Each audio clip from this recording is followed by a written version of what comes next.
Monsieur le représentant du Saint-Siège,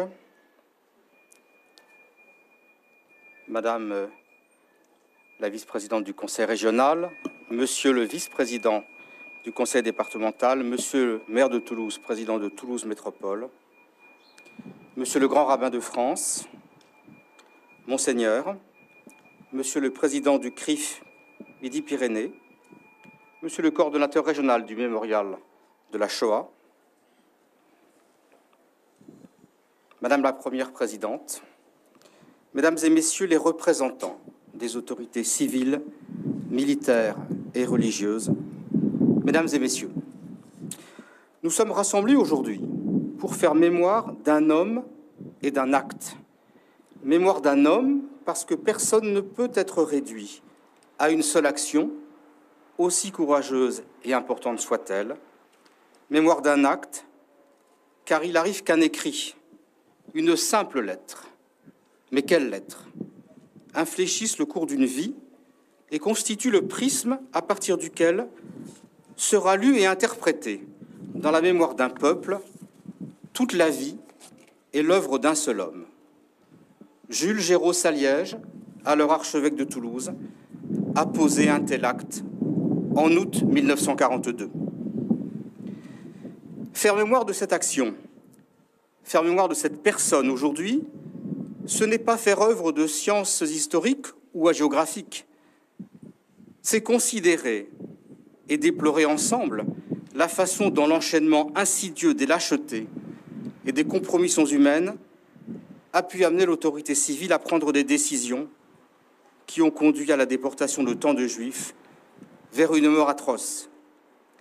Faire mémoire de cet acte, de cette personne, c'est aussi considérer et se rassurer ensemble et pour l'avenir qu'un engagement exceptionnellement courageux puisse ainsi en entraîner 1000 autres dans son sillage et par là parfois contribuer à enrayer le cours des choses.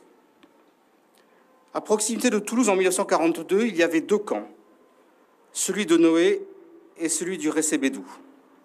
Dans ces camps étaient notamment internés depuis le début de la guerre des ressortissants juifs étrangers.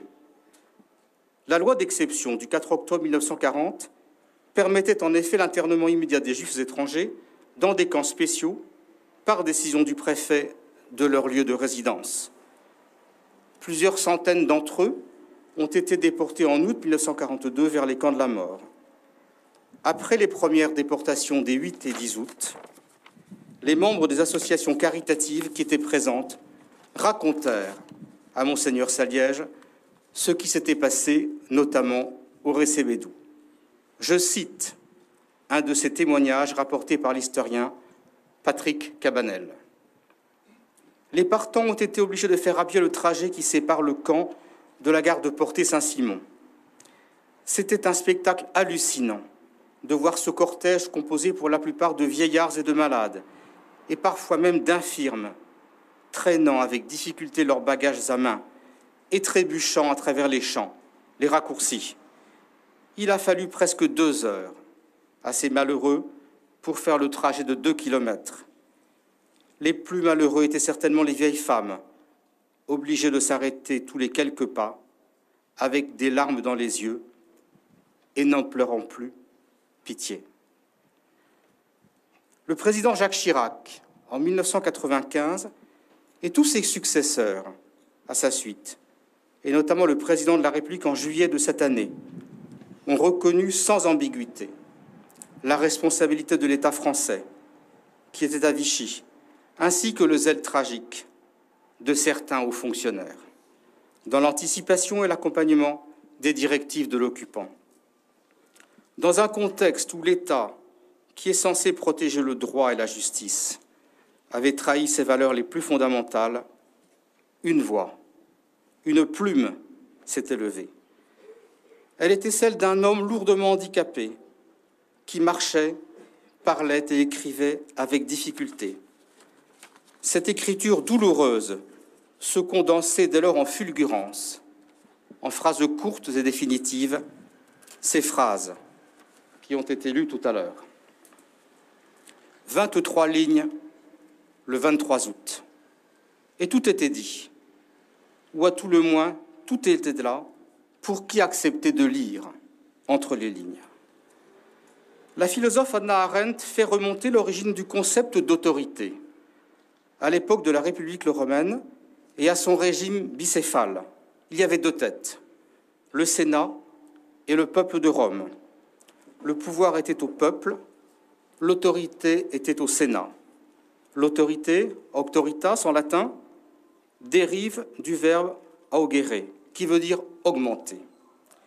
L'autorité n'est donc pas le pouvoir, elle le complète, elle l'augmente, elle lui donne sens et perspective, elle lui donne le surplus de légitimité, de gravité et de profondeur qu'il ne possède pas en lui-même.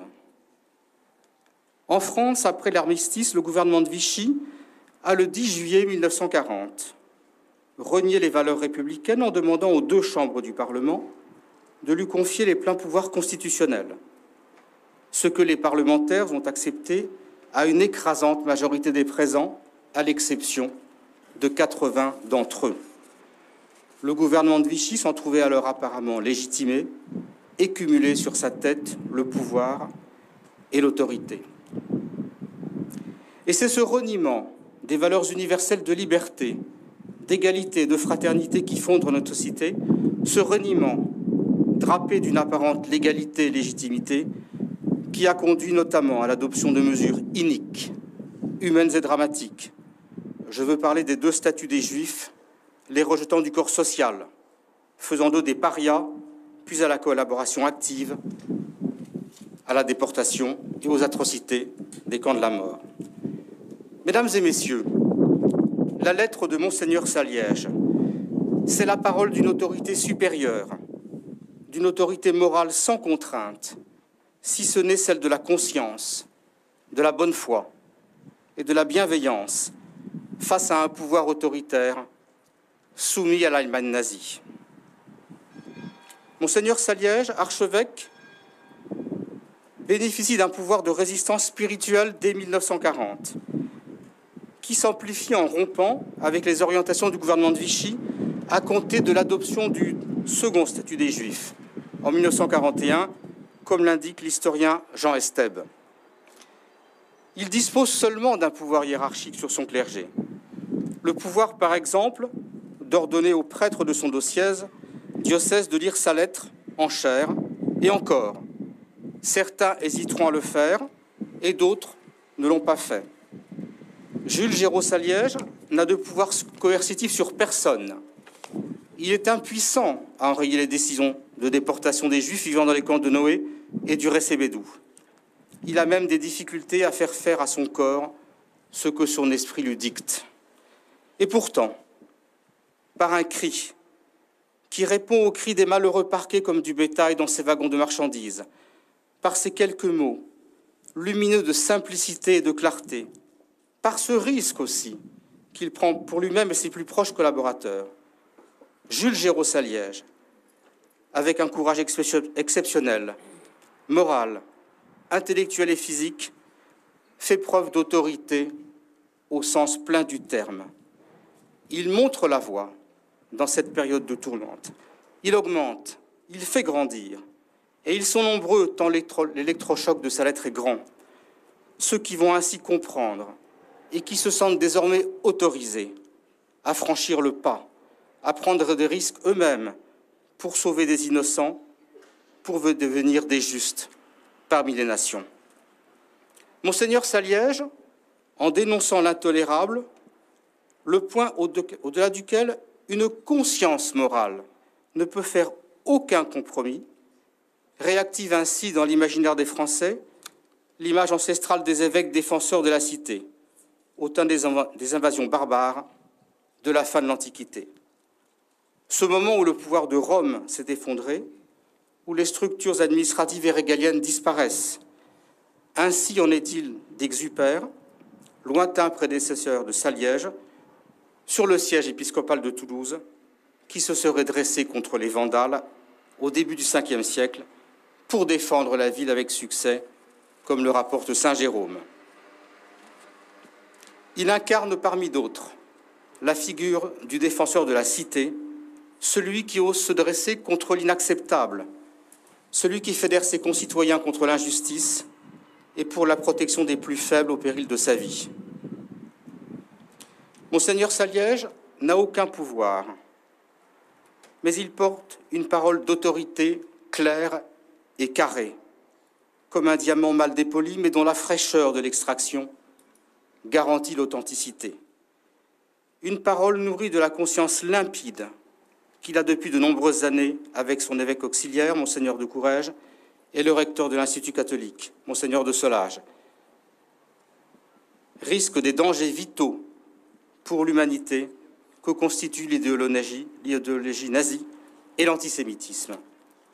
Il les dénonce régulièrement, publiquement dans la Semaine catholique, au théâtre du Capitole, dès 1933, ici à Toulouse, au moment où ce fléau empoisonnait déjà l'atmosphère sociale et politique du pays. Une parole nourrie aussi des témoignages des personnes qui œuvrent dans les camps pour y apporter secours et assistance. Les témoignages de tous ceux qui sont venus à lui pour lui décrire en détail les cris et les lamentations des personnes juives déportées les 8 et 10 août 1942 dans les camps de Noé et du Recébédou pour qu'il fasse, et il fait. Force est de constater que dans les faits, cette première protestation d'un prélat a entraîné dans la foulée la dénonciation publique par 9 autres évêques et archevêques de France et a mis en porte-à-faux l'État français, qui avait cherché depuis le début de la guerre une alliance, ou à tout le moins une convergence, avec l'Église catholique de France.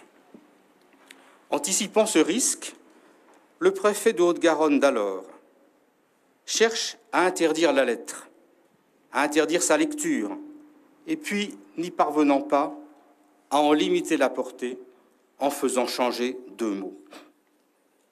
En dépit des tentatives de retenir sa diffusion, le coup était parti. Il provoquera une onde de choc, ex cathedra, au-delà du diocèse, dont les secousses retentissent encore aujourd'hui. Cette simple lettre de 23 lignes a engendré une dynamique vertueuse et puissante.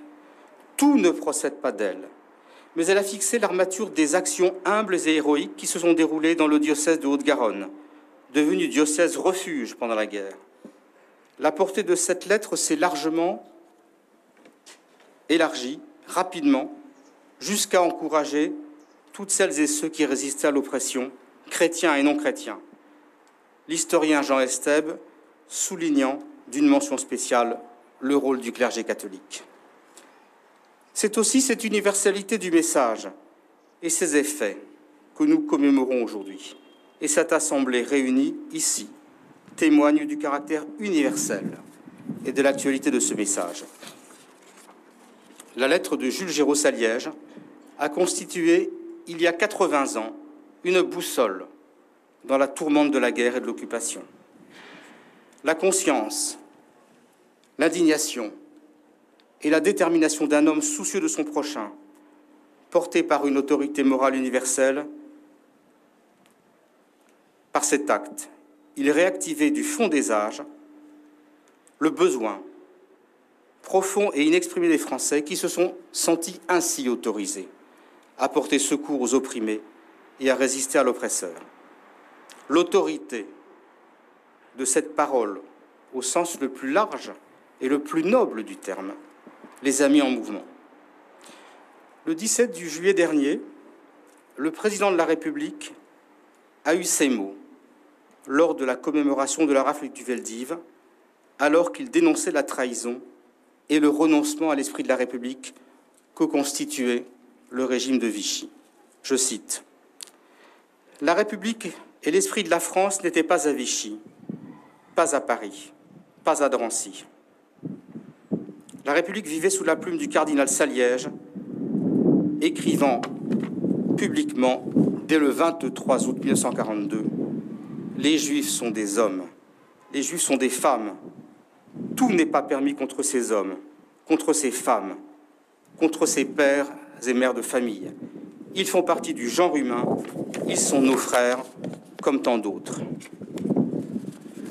Mesdames et messieurs, les 8, 10 et 24 août 1942, la République n'était pas à Noé, elle n'était pas au Récébédou, elle vivait sous la plume de Monseigneur Saliège.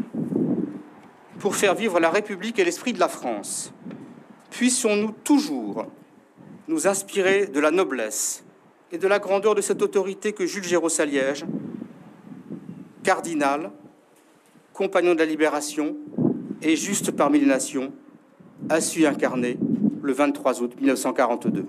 Je vous remercie.